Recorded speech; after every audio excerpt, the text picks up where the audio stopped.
Pernah mengalami Pernah. mati suri? Ya. Usia berapa? 9 tahun. Waktu itu perasaan saya ngelihat manusia itu perempuan wajahnya sama semua. Dan tidak pakai baju semua. Di lapangan, kumpul, laki-laki, tidak pakai baju, tapi muka sama semua. Assalamualaikum warahmatullahi wabarakatuh. Halo Sobat Mistis, selamat datang di channel YouTube Mbah Mijan.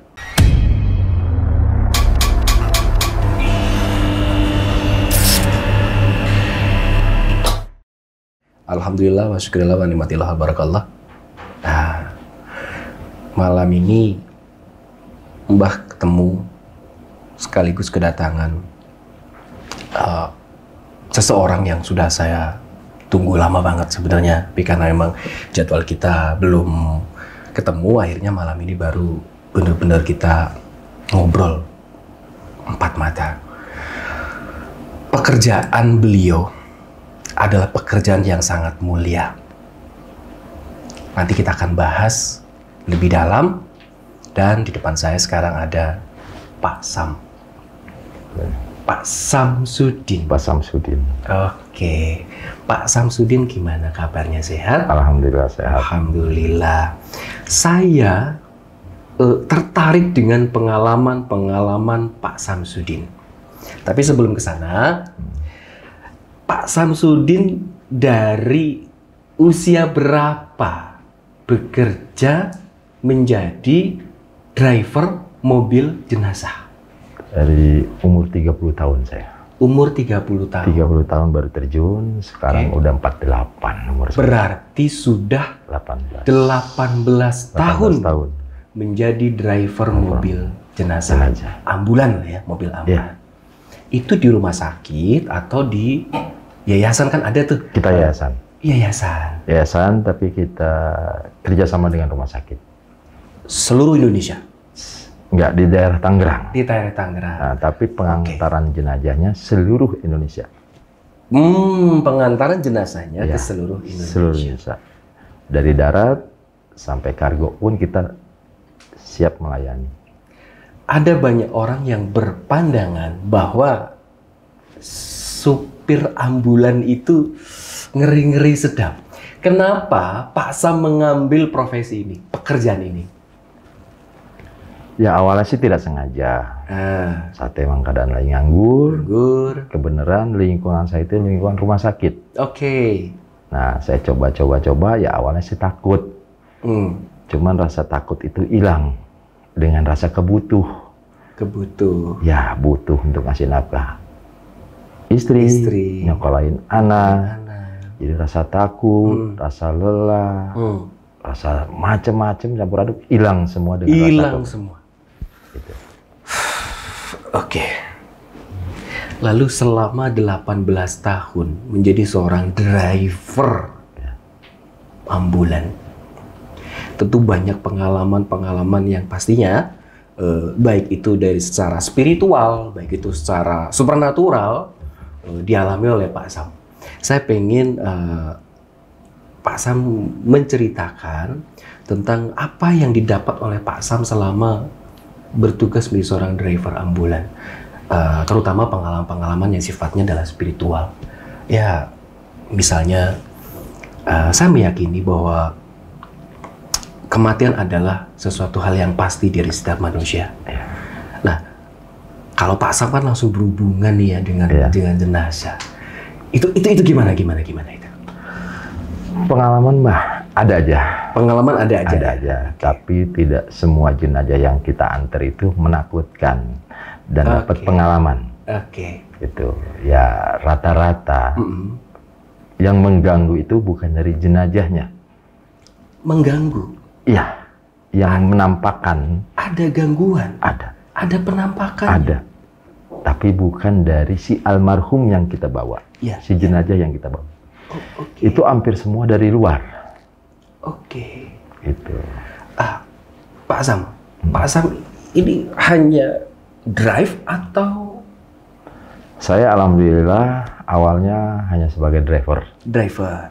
Begitu sekian waktu, saya belajar memberanikan diri untuk menjadi petugas kamar jenazah di satu rumah sakit. Petugas kamar jenazah. Jadi merangkap juga di situ, Jadi dari awal jenazah meninggal di ruangan, tugas saya menurunkan jenazah ke kamar jenazah. Setelah itu diproses, ditanya keluarganya mau dipandikan atau tidak di kamar jenazah, atau mau pakai ambulan dari kita atau tidaknya. Nah, kalau keluarganya minta dipandikan dengan kita, ya kita pandikan. Dan Pak Sam biasa mandikan jenazah juga? Alhamdulillah. Jadi ini bukan driver doang dong, ya kan? Multi. Ya. Semua dirangkap jadinya. Ya, begitulah. Oke. Yang menarik adalah pengalaman pertama pada saat Pak Sam memandikan jenazah. Pengalaman pertama saya mandikan 10 tahun yang lalu. 10 tahun yang lalu, oke. Ya, saya belajar dari teman saya, ya, sekaligus guru saya. Ya. Selesai memandikan, kebenaran jenazah itu agamanya non-muslim. Oke. Harus pakai baju kan. Celananya saya pakaikan semua. Pas begitu pakai kemeja tangan panjang ya. Dari tangan dulu pakaikan. Pas saya mau ngangkat kepalanya, si jenazah itu mengeluarkan bedahak. Gitu. Tirak kalau orang Sunda bilang tirak. Oke. Nah, saya saking refleks dan kaget karena baru dan belum paham. Dan baru pertama ini. Baru pertama, perdana lah saya. Perdana. Itu saya banting. Refleks dong. Refleks. Ya, cuman saya nggak lari aja. Nah, teman saya ini bukannya marahin ke saya, malah dia tertawa. Tahu ya kalau. Tahu kalau saya itu masih bodoh. Bener-bener bodoh dah orang. Saya takut. Nah, saya manusia pasti punya rasa takutnya. Dari situ saya banyak belajar. Tapi berdahaknya ini maksudnya berkali-kali atau cuma sekali? Cuma sekali. Jadi kata teman saya, nggak apa-apa itu bukan berdahak, bukan hidup lagi. Sangka saya hidup lagi. Iya. Katanya gas yang masih tersisa di dalam paru-paru ini. Dalam perut ini, jadi saya angkat, dia mengeluarkan gasnya keluar. Makanya seperti atau seolah-olah mengeluarkan.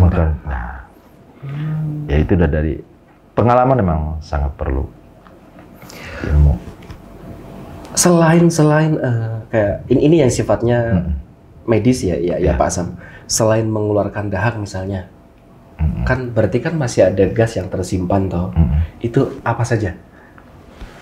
Misalnya gini, tiba-tiba karena kita saking nggak taunya menggerakkan apa mungkin. Ada yang masih ngeluarin apa atau mengeluarin apa, termasuk kayak tadi ngeluarin dahak segala macam. Ya, kalau banyak juga sih Pak yang meninggal di rumah sakit itu kan bukan hanya satu penyakit. Iya. Macam-macam. Ada yang kecelakaan, ada yang bunuh diri, ada yang mutilasi. Ya, itu semua udah kita jalanin dengan hati ikhlas dan tulus. Mau jenazahnya gimana pun rusaknya, kita tetap kerjakan dengan profesional. Bapaknya kalau ada jenazah yang luka, salah satu kecelakaan, ya kita harus bersihkan bekas lukanya, darahnya jangan sampai ada yang masih keluar, jangan sampai ada yang lukanya itu masih kotor. Nah, kalau yang meninggalnya melahirkan itu kan bukan tugas saya karena saya laki-laki, ya ada perempuan yang bunuh diri, gitu kan. Yang kakinya hancur, itu udah tugas kita lah. Rasa itu udah kita hilangkan semua. Luar biasa. Gitu. Tidak semua orang mau menekuni atau menjalani profesi ini, Pak Sam. Ya. Tapi Pak Sam betapa luar biasanya, ikhlas, dan saya juga melihat ketulusan dari pancaran mata Pak Sam di sini memang. Oke, saya menanyakan sebuah pengalaman secara batiniah. Tadi di awal kita menyebutkan bahwa kematian ini adalah salah satu bentuk akhir dari perjalanan hidup yang tidak bisa ditolak oleh manusia. Tentu pasti banyak sekali pengalaman-pengalaman yang sifatnya adalah pengalaman hidup. Apa yang bisa Pak Sam bagi buat saya? Bagaimana Pak Sam menjalani ini dengan ikhlas? Dan akhirnya setelah menjalani ikhlas, apa yang Pak Sam rasakan? Kenapa kok semakin kesini juga semakin ikhlas dan sebagainya? Pelajaran dari pekerjaan saya ini ada dua, Pak. Ada dua. Oke. Sisi baik dan sisi keburukan. Sisi baik dan sisi buruk. Ya. Sisi buruknya. Sisi buruk, kita belajar di jenazah, Pak ya. Oh, oke. Belajar di jenazah. Belajar di jenazah. Jadi ada peribahasa. Kalau kata orang mah, amal perbuatan kita bisa diukur di saat kita sudah menjadi jenazah atau sudah meninggal. Jadi baru ketahuan di situ. Kebaikan dan keburukannya. Oke. Dan sepengalaman saya selalu mempelajari dan memperhatikan setiap jenazah yang saya tangani.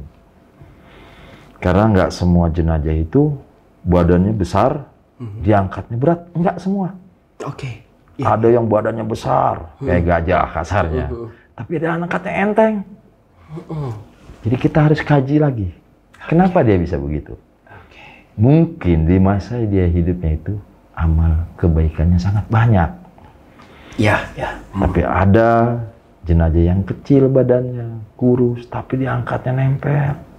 Berat. Sering saya kejadian begitu. Sering. Dan pernah juga jenazah ada yang kain spray rumah sakit itu, begitu diangkat itu nempel dengan anggota tubuhnya. Kayak semacam ada perkatnya. Iya, nempel. Gitu.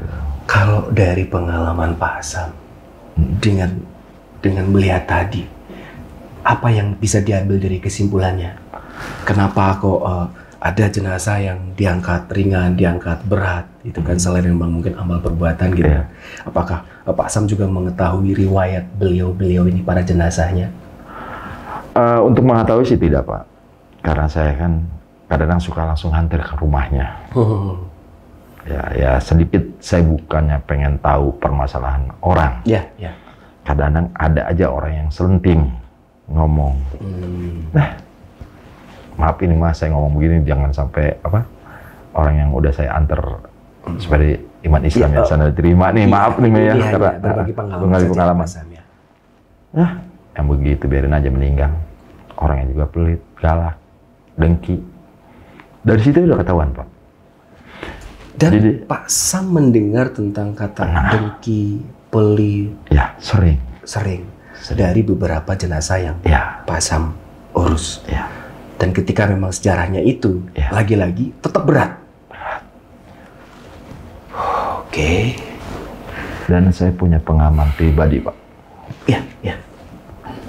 Satu hari, ada orang datang, overdosis. Iya. Drug? Obat-obat terlarang?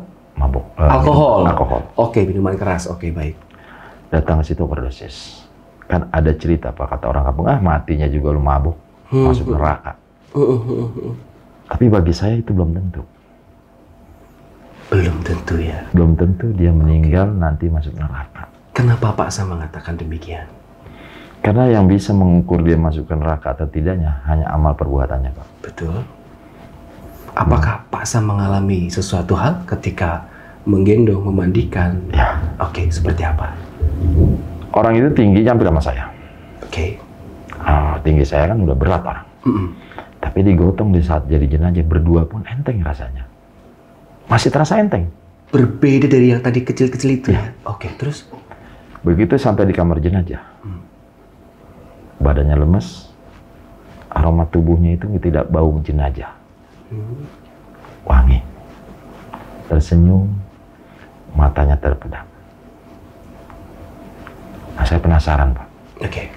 Saya kalau orangnya penasaran. Kepo lah ya. Ya, untuk pelajaran hidup saya. Saya tanya sama perawat yang menangani. Itu tadi overdosis. Iya. Bagus amat ya meninggalnya. Iya, Bang. Karena dia waktu mau meninggal, sakaratul maut itu mengucapkan 2 kalimat syahadat 3 kali dan memanggil nama kedua orang tuanya. Merinding saya. Jadi saya nggak yakin itu. Walaupun dia meninggalnya karena overdosis, tapi diketahui saat sakaratul maut membaca 2 kalimat syahadat dan menyebut nama orang tuanya. Ini penting banget ini buat kehidupan kita yang yang nggak seberapa lama di dunia ya. Oke, lanjut Pak Sam.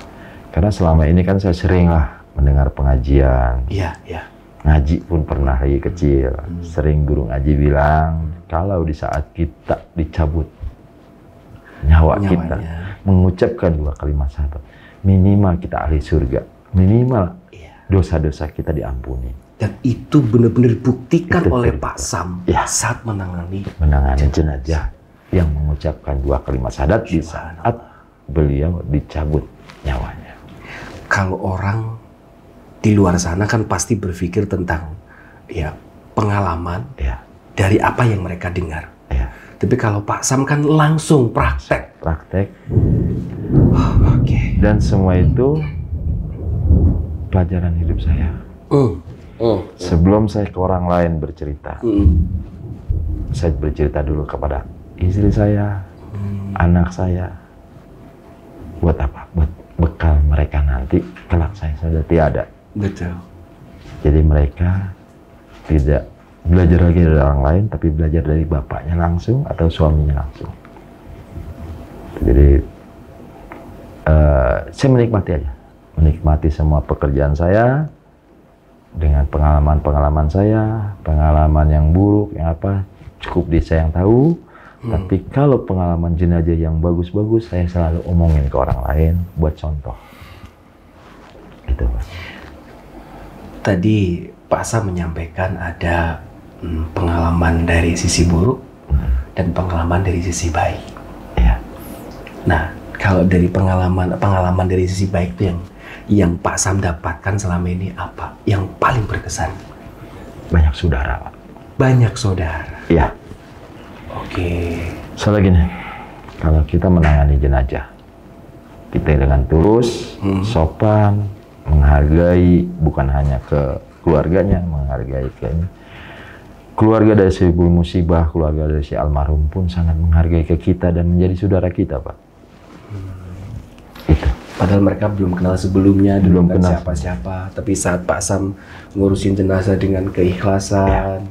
Tadi saya sempat mendengar juga katanya ada semacam ritual khusus bagaimana ketika memandikan jenazah harus diajak bicara. Itu gimana tuh? Jadi inilah belajar saya bukan dari orang lain, dari pengalaman, Pak. Pengalaman pribadi. Pengalaman pribadi. Oh, oke. Jadi setiap jenazah yang saya tangani, saya selalu ajak ngobrol, Pak. Bukan karena saya gila ya. Disangkanya saya gila. Jenazah diajak ngobrol gitu kan. Betul.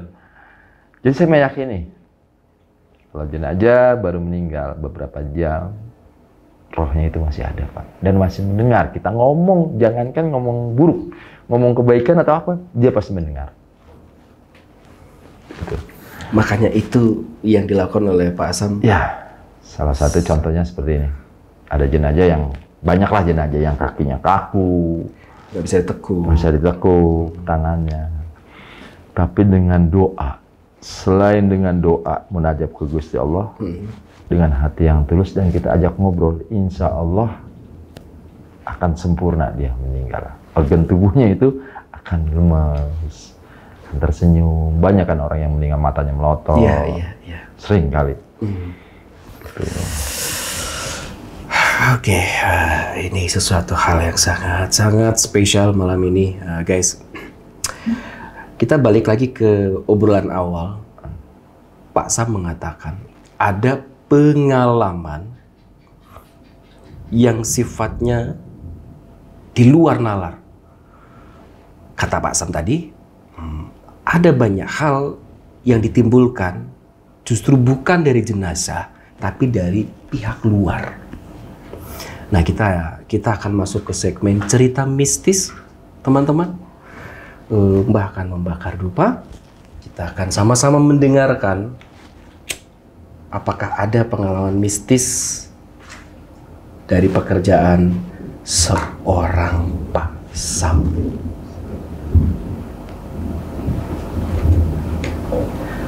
Pak Sam, saya tadi tertarik ketika Pak Sam mengatakan ada penampakan apa segala macam. Itu maksudnya penampakan secara bilgoibi. Iya. Oke, ini berarti mistis kita sudah masuk ya. Oke, apa yang Pak Sam alami yang di luar dari logika Pak Sam selama menjalani profesi ini? Pernah ada kejadian sekali. Oke. Yang namanya jenazah, kalau orang udah meninggal kan nggak bakalan bisa bangun dan duduk. Ya. Waktu itu saya mau ke Bengkulu antar jenazah. Bengkulu. Ke Bengkulu. Nah, sebelum nyampe Bengkulu, sebelum Liwa, sebelum Krui, itu kita sebelum Krui masuk hutan Liwa disebutnya. Yang hutan itu setengah jam tidak nemuin kampung. Waktu itu pas jam 11 malam. 11 malam. Ya. Nah, di hutan ini mau masuk hutan, saya ngomong sama keluarganya, jangan dibuka pak kaca. Tutup. Karena perasaan saya sudah tidak enak. Gitu kan. Nah, setelah itu, kata keluarganya pas sampai di tengah hutan, Bang pengen ngerokok. Keluarganya tuh. Keluarganya. Ya udah buka aja sedikit. Nah, ngerokok baru disendut, pas di jalan ruksa, mobil kan pelan. Itu mobil kayak ada ngehantam. Dari arah depan? Samping, sebelah kanan. Samping sebelah kanan, oke. Kaget saya. Saya refleks ngeliat, itu muatannya biru, belang. Cuman dia kaget, saya kaget, dia juga langsung kabur. Nah, yang lebih mengagetkan lagi, jenazahnya itu duduk. Setelah kejadian itu? Iya, itu keranda, tutup keranda itu jatuh. Iya. Terbuka. Si jenazahnya itu duduk begini. Itu kita bertiga di dalam mobil. Istrinya dan adiknya. Oke. Itu saya sendiri pun ngeliat jenazah ya hampir tiap hari. Tidak pernah ngejerit, tapi malaman itu saya ngejerit. Saking kaget. Gitu. Dan waktu itu kalau nggak salah jenazahnya ya meninggalnya juga bukannya sakit gitu kan. Oke. Kan ini pengalaman yang tidak biasa. Ya. Ternyata ada, ya kita sebut hewan lah ya. Kita sebut hewan yang belang, akhirnya kan menghajar dari samping sebelah kanan. Samping sebelah kanan. Gitu. Bukan pengen mengulang cerita ya, tapi riwayatnya meninggal kenapa Pak Sam itu? Dia kasus dengan polisi ditembak. Oh, ditembak. Jadi karena memang musabab dari kematian kan macam-macam. Yang sakit, yang ini, yang itu tadi udah dikatakan sama Pak Sam kan. Iya. Nah, lagi. Saya penasaran sekali. Terus cerita yang selanjutnya, pengalaman mistis yang selanjutnya. Yang selanjutnya pulang bawa peti kosong. Hah? Sering saya pulang itu dapat peti kosong. Kok bisa? Ya karena gini, kadang-kadang saya nganter jenazah nih dari Tangerang, Muslim. Oh iya. Kalau orang-orang punya makan supaya aman jenazahnya pakai peti sekalian. Iya. Tidak pakai keranda, pakai peti supaya nyaman, ya kan, supaya bersih. Ya kan? Begitu nyampe di pemakaman di Jawa atau di mana gitu ya, karena Muslim kan tidak boleh pakai peti, hampir rata-rata gitu kan. Tapi di daerah Jawa masih banyak Muslim yang pakai peti, masing-masing keyakinannya. Gitu. Kadang-kadang kalau petinya nggak dipakai gitu kan, suka dikasih lagi ke saya. Mau nggak mau ya harus dibawa. Ya. Oke. Pak, petinya bawa. Saya bawa. Otomatis saya pulang bawa peti kosong. Iya. Kalau pulangnya siang enak. Kadang-kadang malam kan. Iya. Karena hampir semua driver ambulan kalau habis nganterin jenazah itu langsung pulang, Pak. Jarang sekali yang istirahat di lokasi, apalagi disuruh makan. Iya. Walaupun disuruh makan, suruh apa, jarang sekali yang mau. Kenapa itu? Hawanya gimana? Bukannya pantai, hawanya segan aja udah. Oke. Itu aja. Terus. Pulang. Nah begitu di tol, waktu itu kejadiannya di tol Semarang, sepi malam jam-jam 2-an. Saya nyari rest area, emang udah ngantuk, pengen istirahat, jauh rest area. Ada rest area itu di 360 di daerah Kendal kalau nggak salah. Itu begitu saya nengok ke belakang, itu di belakang itu ada orang duduk sambil begini. Itu saya Masya Allah. Saya berhenti. Oh iya? Berhenti, saya turun, saya gebrak mobil. Itu kejadian 5 tahun yang lalu. Saya gebrak mobil. Itu kayak ada yang keluar aja dari mobil itu, yang bles gitu. Ada yang keluar. Bentuknya kayak putih gitu atau? Hitam. Oh, hitam. Hitam. Ya, kayak asap tapi berbentuk. Gitu. Oke. Kayak asap tapi berbentuk manusia. Iya, berbentuk manusia. Tangan apa gitu. Mukanya semua. Cuman ininya nyala gitu. Matanya nyala. Tiba-tiba langsung keluar dari mobil. Itu saya langsung lemas, keringet dingin saya keluar. Gitu. Nah, di kamar jenazah pas saya mau berangkat waktu itu, kalau nggak salah ke Surabaya saya dari tempat kamar jenazah, saya masukin jenazah ke mobil. Itu di depan mobil, di pintu sebelah kanan mobil, itu saya ngeliat HP saya rusak sih. Yang kemarin itu saya foto, sempat saya foto. Apa yang dilihat Pak Sam? Tangan merah, tangan segini merah, tapi bersisik. Iya. Merah bersisik, ini kukunya panjang. Hanya tangan saja? Tangan aja, pas di supir. Itu saya hampir 10 menit nggak berani masuk ke dalam mobil. Kebenaran kita kamar jenazah kan di basement paling bawah. Masya Allah, kata saya mau masuk aja saya ragu-ragu. Ada apa gitu. Jenazah udah di dalam mobil. Itu pengalaman yang nggak masuk akal ya Pak Sam. Padahal setiap kali Pak Sam memandikan biasa saja, mengkafani juga biasa saja, sampai membawanya pun biasa saja, tapi justru dari luar ya. Saya meyakinkan itu dari luar karena semenjak saya jadi driver ambulan, belum pernah sih saya ngelihat jenazah rohnya keluar. Saya tanya keluar dari jasadnya gitu, belum pernah. Dan belum pernah juga mengalami jenazah yang akhirnya bergerak-gerak sendiri dan sebagainya. Selama 18 tahun pernah nggak Pak Asam ketemu dengan case, kan ada yang bilang katanya mati suri gitu kan? Pernah nggak Pak Asam mengalami cerita itu? Belum pernah. Belum pernah. Kalau pengalaman pribadi pernah. Oh, maksudnya gimana? Ya karena tadi Pak Sam sendiri Mbah ngomong begitu kan, saya jadi teringat sama diri saya sendiri gitu aja. Pernah mengalami mati suri? Ya. Usia berapa? 9 tahun. Oh. Dan saksi hidupnya juga masih pada ada. Ya orang tua saya, tetangga semua masih ada. Ya, 9 tahun adalah anak-anak tapi yang sudah mulai bisa menalar loh. Masih ada. Daya ingatnya masih kuat. Iya. Sampai sekarang masih kuat. Apa yang Pak Sam rasakan, Pak Sam alami pada saat Pak Sam dalam kondisi mati suri? Waktu itu perasaan saya ngeliat manusia itu perempuan wajahnya sama semua. Dan tidak pakai baju semua. Di lapangan, kumpul, laki-laki, tidak pakai baju, tapi muka sama semua. Bentuknya sama semua. Nah, nggak lama datang bapak saya. Dia bilang mimpi, rasanya nyata gitu kan. Cuman saya dipanggil sama bapak saya, Ceng, ke bahasa Sunda. Belum waktunya kamu di situ, ayo pulang. Itu saya waktu itu udah dikain kafanin. Udah mau disolatin. Sampai sekarang pun pemakamannya ada. Saya keramik, saya buat makam. Akhirnya jadi nyambung ya. Jadi driver ambulan. Ternyata jadi driver ambulan dan sekarang pekerjaannya adalah pekerjaan yang sangat mulia. Tapi kalau untuk pengalaman pribadi semenjak jadi supir ambulan, jenazah mati suri belum pernah nemuin. Belum. Atau jenazah yang mengalami yang aneh gitu. Misalnya nih kayak saya pernah ketemu dengan dokter forensik yang katanya saat mereka sedang memegang jenazah itu ada sesuatu hal yang unik. Salah satunya pada saat mau modi itu kayak ada pergerakan dan sebagainya, jari-jari dia yang bergerak dan sebagainya. Dari Pak Sam sendiri, kalau pengalaman yang saya kalau untuk itu enggak ya? Enggak.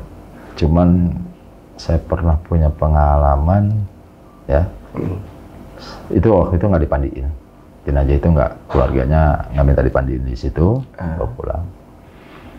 Begitu. Jadi ini tempat jenazah, Belanda di sini ada kaca, wastafel tuh, gitu kan.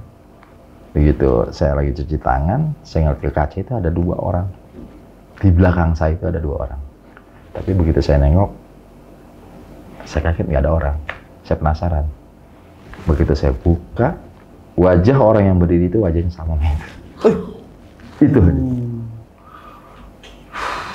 Wajah yang kelihatan di kaca itu, wajahnya sama jenazah itu. Karena per kesekian detik belum lupa dengan wajah. Gitu. Dia tersenyum di kaca itu, ngadep saya. Saya jadi gini, di kaca, si orang itu tersenyum ke saya. Saya senyum, siapa? Saya keluarganya kan. Nah, karena di ruangan itu nggak ada orang lagi, saya nengok nggak ada. Persekian detik nggak ada, saya kaget. Saya tengok, loh kok wajahnya mirip sama jenazahnya. Gitu. Karena kadang-kadang kita ngangkat jenazah itu kan di kamar jenazah ya, di ruangan gitu kan. Kita nggak jarang sekali ngeliat wajahnya. Karena udah kadang-kadang sama perawat udah dibungkus pakai spraynya gitu kan, spray putih itu udah dibungkus kan. Jarang saya ngeliat wajahnya gitu. Saya kadang-kadang langsung pindahin ke keranda dorong, saya turunin ke ini, bisa ngeliat jenazah, wajah jenazahnya ya di saat kalau mandiin atau suruh ngebersihin sama keluarganya baru kita bisa ngeliat gitu. Oke. Pak Sam tadi kan juga mengatakan bahwa sering sekali ketemu dengan berbagai macam kondisi jenazah. Ada yang utuh, ada yang tidak utuh. Saat Pak Sam memandikan jenazah yang tidak utuh, kemudian membawanya ke liang lahat, ada pengalaman-pengalaman yang aneh? Ada. Oke. Jadi waktu itu ibu-ibu, orang Jawa, ya kira-kira dia di sini kerja jadi pembantu rumah tangga di daerah Serpong. Dia meninggal. Si majikannya ini, bosnya ini tidak bisa nganter ke sana. Tidak bisa. Kondisi saya memang waktu itu kurang fit. Gitu. Nah, saya ke Jawa, waktu itu ke Blitar. Ke Blitar? Ya, sendiri saya. Jadi saya nganter jenazah itu sendiri. Tanpa didampingi oleh keluarga. Tengah malam. Berdua dengan jenazah saja? Berdua jenazah. It's okay. Ya, di jalan saya ngaji. Untuk menghilangkan rasa ngantuk, rasa suntuk, saya ngaji. Kalau nyetel tip kita nggak pernah. Gitu kan. Karena pantang gitu kan. Kesian takut jenazahnya joget juga. Pak Sam, saya sedang tegang tapi masih belum. Saya oke. Terus? Setelah itu begitu selesai sampai di sana, saya urusin, saya pulang. Tapi kondisi saya lemah. Sampai di rumah saya sakit. Di saat saya sakit, saya pingsan, Pak. Pingsan? Pingsan sampai dipencet sama Ustadz di kampung lah ya. Oke. Begitu saya sadar, anak istri saya bilang sama saya bahwa tadi saya tanpa sadar udah ngomong. Jadi ngomong bukan saya ngomong, namanya Mbak Anu yang kemarin dianterin itu kesian ngelihat saya sakit karena keluarganya apanya nggak ada yang peduli sama dia, malah orang lain yang peduli. Itu pelajaran buat saya, menambah keyakinan saya bahwa manusia walaupun sudah meninggal tapi rohnya itu masih. Dan ini memang menambah pengalaman bagi saya juga bahwa masih ada kehidupan setelah mati. Iya. Jadi saya punya keyakinan begini, jangan takutlah dengan kematian. Takutlah kamu setelah hidup setelah mati. Itu saya punya keyakinan itu.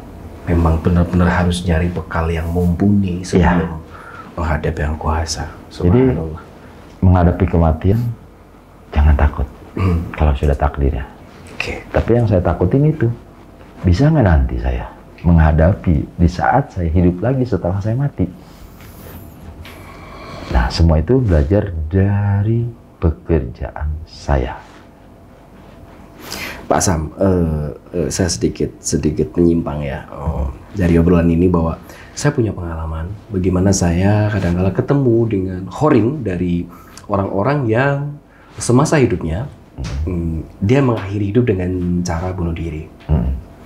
Nah, tentunya kan Pak Sam juga sering kan ketemu dengan jenazah yang seperti itu. Sering. Ini identik banget dengan hal-hal yang sifatnya mistis. Ya. Tapi kalau dari pengalaman Pak Sam sendiri, saya tidak tahu apakah pernah mengalami sesuatu hal yang berhubungan dengan sebuah jenazah yang asbabul kematiannya Kalau untuk jenazah yang kematiannya disebabkan oleh dibunuh atau gantung diri, saya belum pernah. Tapi kalau jenazah yang meninggalnya melahirkan, di saat melahirkan, saya sudah pernah. Dan sampai sekarang punya ketraumaan tersendiri buat saya kalau saya mengantar jenazah yang meninggalnya dalam keadaan waktu melahirkan. Apa yang membuat seorang Pak Sam trauma? Langsung menjeledek di depan mata. Itu nggak bisa saya bayangkan, Pak. Bentuknya nggak bisa saya bayangkan, nggak bisa saya ceritakan dengan kata-kata. Iya, oke, gitu. Oke. Dan sampai sekarang itu di dalam mobil. Dan padahal jenazah itu udah turun dari mobil. Dan makanya sampai sekarang saya kalau mengantar jenazah yang itu, saya selalu bawa teman. Biar saya bayar teman saya untuk menghilangi rasa takut saya. Saya manusiawi, saya tetap punya rasa takut. Pak Sam, sebelum sama akhiri obrolan ini, masih terus ingin berlanjut menjadi seorang driver ambulan? Insya Allah sampai akhir hidup saya. Karena saya sangat menikmati pekerjaan ini. Dan mendapat banyak ilmu, mendapat banyak pengalaman hidup. Selagi saya masih ada tenaga, masih kuat saya bawa mobil, masih kuat saya menggotong jenazah yang beratnya 1 kintal lebih, insya Allah saya nggak akan berhenti menjadi driver ambulan sekaligus pengurus kamar jenazah. Luar biasa. Pak Sam adalah salah satu orang yang berhati mulia, yang mau memberikan hidupnya mengabdi ke hal-hal yang seperti ini. Terima kasih Pak Sam. Mudah-mudahan obrolan kita terus terang saya malam ini ngobrol dengan Pak Sam ini saya agak sedikit kebingungan entah apa, maksudnya gini. Kayak ada kita nggak berdua gitu. Kenapa saya merasakan banyak gitu. Ini yang membuat saya konsen ke sana, saya konsen ke situ, saya konsen ke situ. Padahal kita cuma ngobrol berdua, gitu. Tapi mudah-mudahan apa yang kita obrolkan berdua ini bisa diambil hikmahnya oleh sobat bisnis di rumah. Amin. Makasih Pak Sam. Sama-sama. Hapus resahmu, lawan takutmu. Salam mistis. Assalamualaikum warahmatullahi wabarakatuh.